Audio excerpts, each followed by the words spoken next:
예, 이제 잘 아시지만 올해 법률이 개정되면서 그동안 아주 오랫동안 대법원과 헌재가 많이 권한 충돌이 있었는데 재판소원을 도입하면서 이 부분에 대해서 조금 정리가 된 것 같습니다.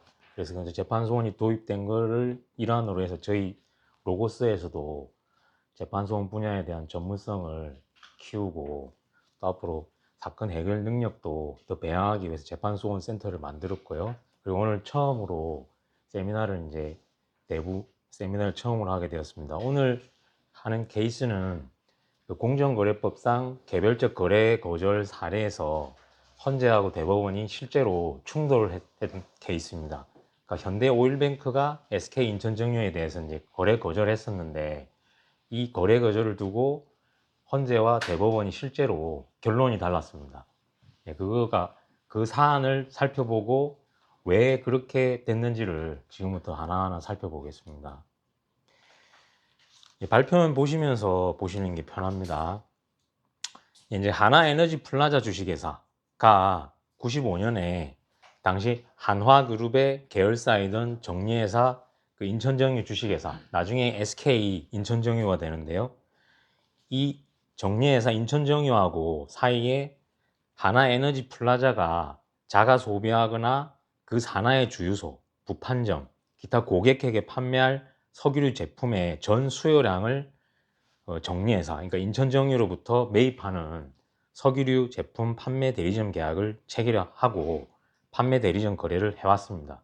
이 판매 대리점 계약을 지금부터는 이 사건 계약이라 하고 인천정유는 정리회사라고 약칭하겠습니다.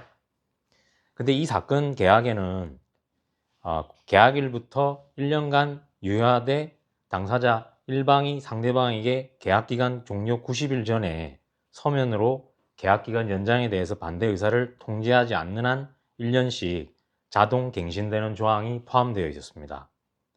그런데 99년 8월에 정부 방침에 따라서 정유업계의 구조조정을 위한 빅딜의 일환으로 현대오일뱅크가 한화에너지플라자를 흡수 합병하게 됩니다. 그렇게 되니까 현대오일뱅크가 이 사건 계약의 당사자가 되게 됩니다. 그리고 과거 하나에너지플라자 산하주유소 등도 현대오일뱅크 산하주유소로 흡수가 됩니다. 이렇게 되니까 현대일본뱅크는 정리회사로부터 공급받은 석유류 제품은 과거 하나에너지플라자 산하에 있었던 주유소 등에 공급을 하고, 그 다음에 자기들이 생산하는 석유류 제품은 원래 현대오일뱅크 산하의 주유소 등에 공급하는 방식으로 사업을 영위해 왔습니다.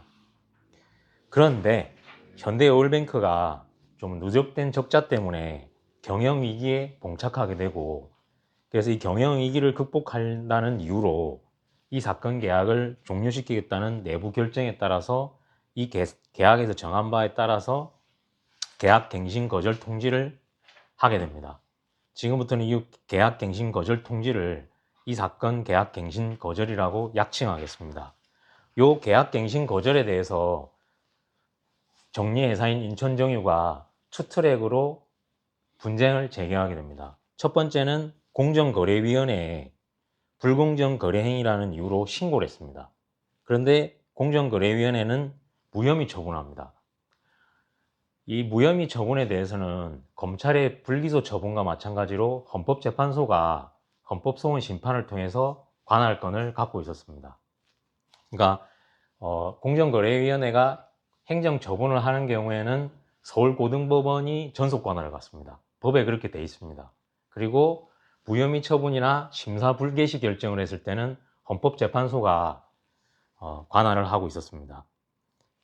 공정거래위원회가 무혐의 처분을 했고 이에 대해서 정리회사가 헌법 소원을 제기했는데 헌법재판소는 공정거래위원회의 무혐의 처분은 잘못됐다고 취소하는 결정을 내렸습니다. 지금부터 이 취소한 결정을 이 사건 헌재 결정이라고 하겠습니다. 그런데 이 헌재 결정 이후에 공정위는 재심사를 하고 또 무혐의 처분을 또 내렸습니다. 하여튼 공정위에 신고해서 그 이후에 그 분쟁 진행 경과는 이렇습니다. 그리고 그 정리회사는 또 다른 트랙으로 이제 법원에 계약갱신 거절은 불공정 거래 행위니까 이거는 무효고, 그래서 계약은 여전히 갱신돼서 유효하게 존속한다는 확인 청구 소송을 제기했습니다. 법원은 요 확인 청구 소송을 기각했습니다. 그리고 이 사건 헌재 결정이 선고된 날에 항소심도 마찬가지로 항소를 기각했습니다. 그 후에 아까 제가 말씀드렸듯이 공정거래위원회가 헌재의 그 취소 결정 이후에 재심사를 해서 다시 무혐의 처분을 다시 했다 그랬지 않습니까? 그 무혐의 처분을 내린 후에 대법원도 정리회사의 상고를 기각했습니다. 그러니까 불공정 거래 행위가 아니라고 봤습니다. 그러니까 지금 헌법재판소는 불공정 거래 행위라 봐가지고 무혐의 처분을 취소한 반면에 대법원은 결국 그 불공정 거래 행위가 아니라고 봐가지고 정리회사의 청구를 받아들이지 않았지 않습니까? 예. 한편 이 사건 헌재 결정이 내려진 후에 헌재 결정 아까 무혐의 처분 취소한 거니까요.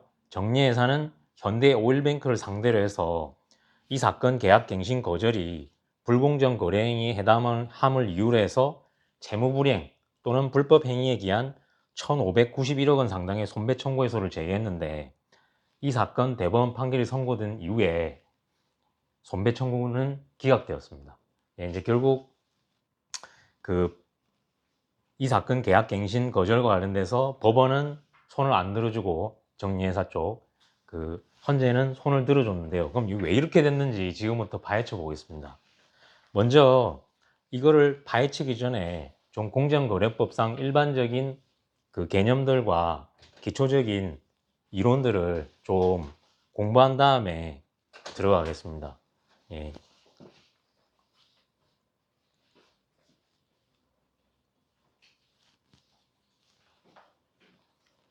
3페이지부터 보시면 됩니다. 3페이지부터. 3페이지요. 예.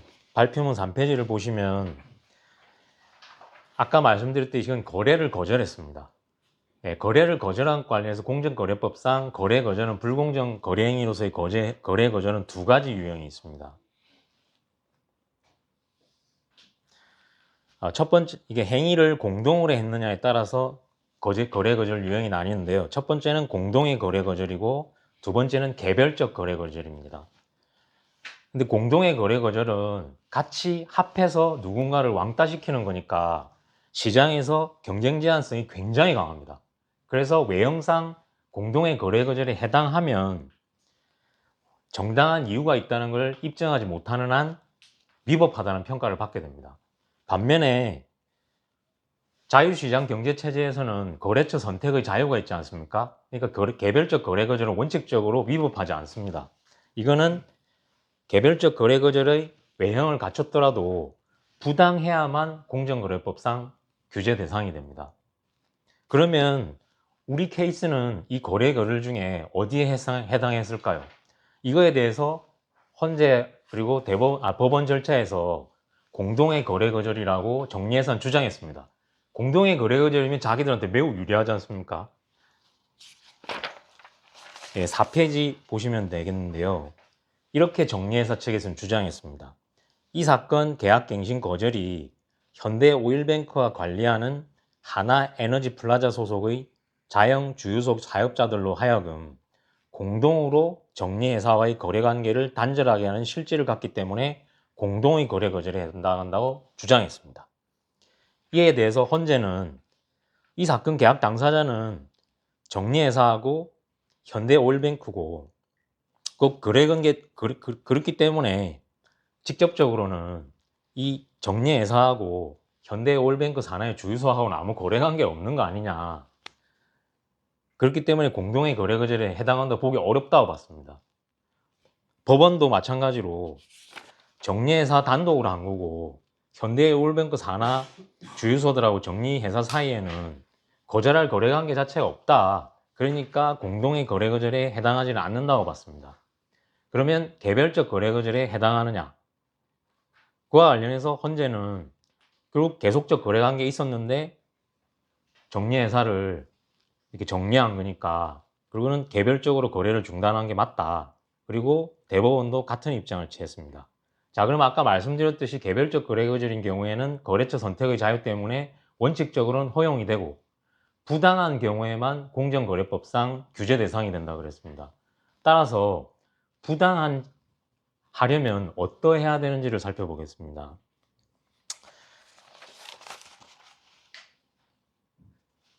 예, 이 부분과 관련해서는 개별적 거래 거절의 부당성이 인정되는 것과 관련해서 대법원이 3가지 유형을 제시합니다. 요거는 코카콜라 사건이라고 되게 유명한 사건이 있는데요. 이게 대법원에서 2001년에 3가지 유형을 제시했습니다. 여기에 해당돼야만 부당하게 됩니다. 그게 제가 언더라인으로 표시해 놨는데요. 첫 번째는 거래 거절이 특정 사업자의 거래 기재를 배제해서 그 사업 활동을 곤란하게 할 우려가 있어야 됩니다. 두 번째는 오로지 특정 사업자의 사업 활동을 곤란하게 할 의도를 가진 유력 사업자에 의해서 그 지위 남용 행위로서 행하여지는 경우입니다. 세 번째는 공정거래법이 금지하고 있는 거래 강제 등의 목적 달성을 위해서 그 실효성을 확보하기 위한 수단으로 부당하게 행해진 경우입니다. 요 3가지 경우에 해당해야 개별적 거래 거절이 부당하게 됩니다. 그러면 우리 사례는 어디에 해당할까요?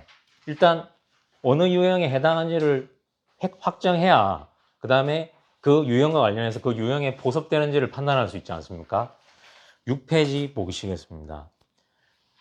이 사건 헌재 결정은 이 사건 계약갱시 거절은 BC 유형, 아까 말씀드렸던 3가지 유형 중에 두 번째, 세 번째 유형에는 해당하지 않는다고 봤습니다. 첫 번째 유형에 해당하는지가 문제된다고 봤습니다. 첫 번째 유형은 말씀드렸듯이 거래 거절이 특정 사업자의 거래 기준을 배제해서 사업 활동을 곤란하게 할 우려가 있는 경우인지입니다. 대법원도 마찬가지로 이 사건 거래 거절은 거래 기회를 배제해서 그 상대방의 사업 활동을 곤란할 유형에 해당한지를 살펴봤습니다. 그럼 지금부터는 이 유형에 해당하기 위해서 헌재와 대법원이 어떤 요소들을 고려했었는지 살펴보겠습니다. 헌재는 다음과 같은 요소들을 제시합니다. 첫 번째, 시장 상황. 시장 상황은 시장 집중도, 상품의 특성, 제품 차별화의 정도, 유통 경로, 신규 진입의 난이도 등입니다. 두 번째로 당사자의 거래상 지위.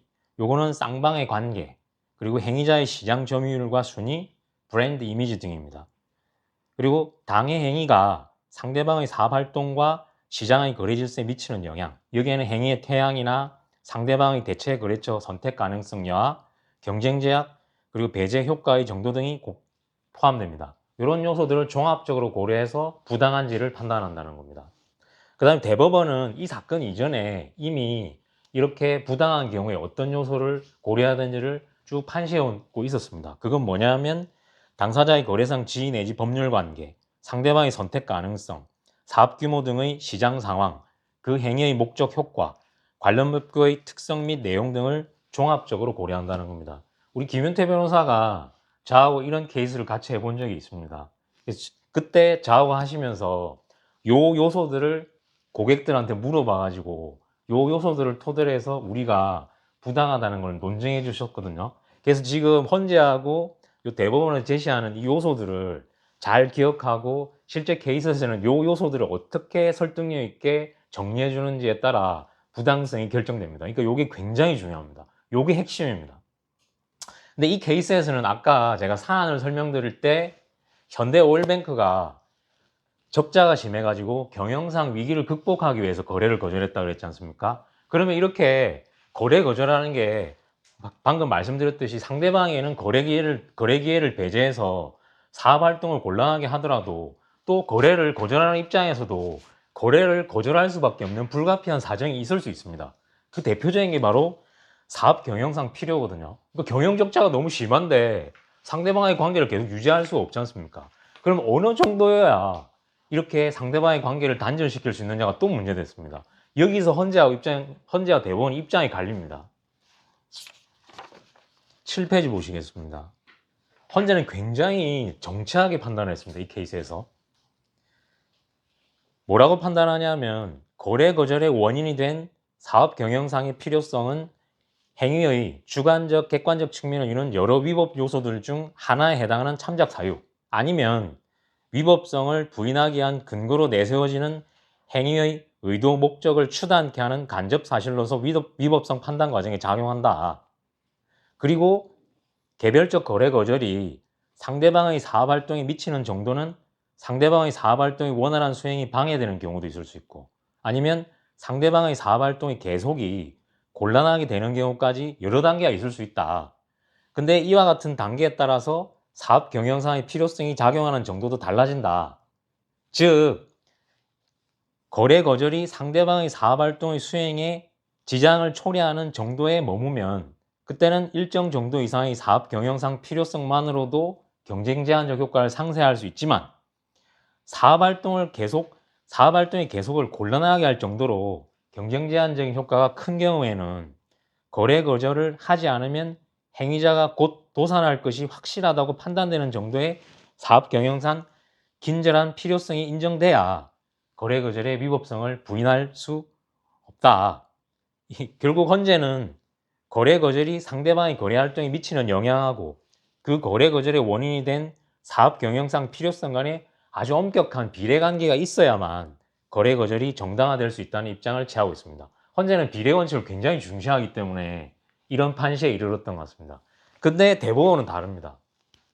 대법원은 뭐라고 하냐면, 개별적 거래 거절의 원인이 된 사업 경영상 필요성이 상대방의 거래 활동에 미치는 영향을 상쇄할 정도로 엄격하게 비례적일 필요는 없고, 양자 간의 극심한 불균형이 없는 정도면 사업 경영상 필요성을 이유로 개별적 거래 거절이 정당화될 수 있다라고 판시했습니다. 경제 현실을 더 많이 고려한 판시라고 할 수 있습니다. 자, 그러면 이런 배경 지식들을 토대로 해서 헌재와 대법원은 첫 번째 유형이었던 거래 기회를 배제해서 인천 정유의 사업 활동을 곤란하게 할 경우에 해당하는지를 판단하게 되는데요. 각각 어떻게 판단했는지 보겠습니다. 먼저 헌재는 아주 여러 가지 사정들을 아주 자세하게 판시하면서 이 유형에 해당한다고 판단했습니다. 8페이지인데요. 첫 번째, 국내 석유류 제품 시장에서 현대오일뱅크를 포함한 상위 3사의 시장 점유율이 2001년 기준으로 합계 75%를 상회하는 사실상 과점 시장이다. 두 번째, 국내 전체적으로 석유류 제품은 공급 과잉 상태에 있어서 내수 시장에서 판매되지 않은 재고 상품은 싼 가격에 해외로 수출되고 있는 실정이다. 요 팩트 중요합니다. 나중에 또 써먹습니다. 세 번째, 국내 석유류 제품 시장의 유통 경로 중에 일반 도소매의 유통망을 이루는 대리점들과 주유소들이 대부분 폴사인제는 각주에도 소개드렸지만은 석유 판매업자가 영업 장소에 특정 정유사 상표 표시하거나 광고하면 그 정유사가 공급하는 석유 제품만 판매하도록 하는 제도입니다. 뭐 다 아실 거예요. 현대오일뱅크, 제가 여기 주유소 가시면 요 아실 수 있습니다. 예, 요거 이전에 저 어릴 때 요 정유소 너무 많이 생겨 난립이 너무 심해가지고 막 굉장히 막 덤핑도 많이 하고 그랬거든요. 그 거래 질서를 확립하기 위해서 이 제도를 도입했습니다. 예, 공정거래법상 근거 제도가 있습니다. 하여튼 요 폴사인제라든지 자금 지원 계약 등을 통해서 특정 전유 회사에 지금 대리점들하고 주유소들이 전속돼 있다는 겁니다. 그렇기 때문에 주유소 사업자와 공급자인 정유 회사 사이의 거래 관계가 비교적 고정적이고, 어느 정유 회사라도 다른 회사의 기존 거래처하고 신규 거래 관계를 맺는 식으로 시장을 개척하기가 굉장히 어렵다. 이 팩트도 중요합니다. 그러니까 석유류 시장이 굉장히 경직돼 있다는 거 아닙니까? 그죠? 예, 그다음 네 번째, 정리회사는 석유류 제품 생산업체로서 별도의 판매 조직을 갖추지 못한 채 현대오일뱅크하고 거래관계를 맺어오면서 내수 판매량의 약 55%를 현대오일뱅크에 판매하고 있고, 정리회사와 같은 그룹 계열사였던 한화에너지 플라자를 합병한 현대오일뱅크는 정리회사의 최대 주주로서 정리회사에 대한 회사 정리 절차가 개시될 때까지 정리회사에 대한 경영권을 행사하는 등 정리회사의 현대오일뱅크에 대한 거래상, 경영상 의존도가 매우 컸다. 다섯 번째로, 현대오일뱅크는 석유류 제품의 생산뿐 아니라 독자적인 판매 조직까지 갖추고 있어서 정리회사와의 거래관계를 단절하게 되면 종전에 정리회사로부터 구입해서 재판매해오던 물량을 자체 생산 물량으로 대체할 수 있어서 일거에 시장 점유율을 대폭 끌어올릴 수 있다. 여섯 번째, 반면에 정리회사로서는 현대오일뱅크와의 거래관계가 단절되면 앞서 말씀드렸던 국내 석유류 제품 시장의 높은 경직성 때문에 새로운 거래처를 획득하기가 곤란해서 상당한 영업 손실을 볼 것이 분명하다. 요 판단 중요합니다. 요 판단, 영업 손실을 볼 게 분명하다. 여기 나중에 대법원하고 또 갈리거든요. 예. 하여튼 이런 점들을 근거로 해서 첫 번째 유형, 그러니까 거래 기회를 배제하고 그 인천정유의 사업 활동을 곤란하게 한다라고 판단했습니다. 근데 대법원은 다르게 판단합니다.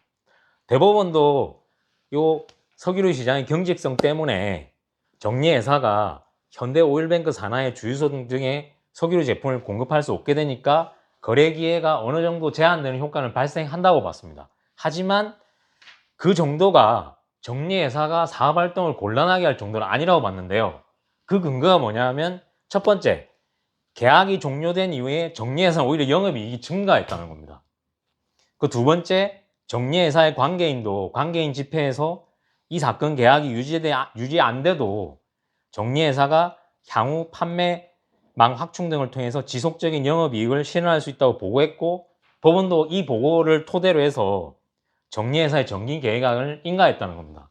이게 보면 결국에 헌재가 향후에 영업이익에 대한 전망을 약간 좀 예측했었는데 결국 시간이 지나서 보니까 그 예측이 좀 잘못됐던 거죠. 예, 어쨌든 헌재하고 대법원은 요 판단이 갈렸습니다. 이 부분에서. 두 번째는 사업 경영상 필요에 의해서 계약 갱신이 거절될 수 있는가와 관련돼서도 헌재하고 대법원이 판단이 갈립니다. 먼저 헌재는 이 사건 계약 갱신 거절은 고도의 경쟁 제약 배제 효과를 초래하고 있는 게 확실하니까 이런 경우에는 아까도 말씀드렸지만은 엄격한 비료관계에 따르면은 이 계약을 종료하지 않으면 도산에 이를 게 확실하다는 정도의 사정이 있어야만 경쟁 제한 효과를 상쇄할 수 있다라고 판시합니다. 그리고 이런 전제를 깔아놓고 이 사건 계약 갱신 거절 당시에 현대오일뱅크가 2년간에 걸쳐서 계속된 대규모 적자 국면과 유동성 위기를 타개하고 경영 상태를 보전시키기 위해서 내수 시장의 점유율을 확대하는 방식으로 영업이익을 증대시킬 필요성에 당면에 있었기는 했는데 정리회사하고 관계를 당장 끝내지 않으면은 곧 도산에 이를 정도라고 확실하게 예측될 수 있는 정도는 아니었다. 그러니까 결국 사업 경영상의 필요성만으로는 그 갱신 거절이 가져오는 경쟁 제한 효과를 상쇄시킬 수 있는 정도가 안 된다. 그러니까 갱신 거절은 부당하다고 봤습니다. 예, 굉장히 엄격하게 보는 거죠. 근데 반면에 대법원은 다르게 봤습니다.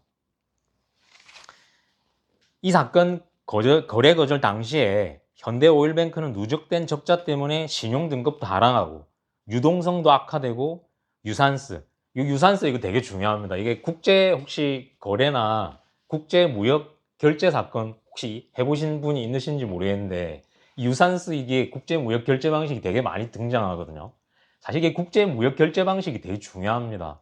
제가 이전 유학 갔을 때 한 학기 동안 이것만 강의를 듣기도 했었거든요. 어쨌든 이 유산스는 밑에 보시면은 뭐 다 아실 텐데요. 그냥 참고로 다시 한번 더 상기시켜 드리는 차원에서 말씀드리면은 금융기관이 일정 한도 내에서 수입업자의 수입 대금을 선지급하고 수입업자가 수입 물품을 판매한 후에 그 대금으로 선지급금 결제하는 국제 금융 결제 방식입니다.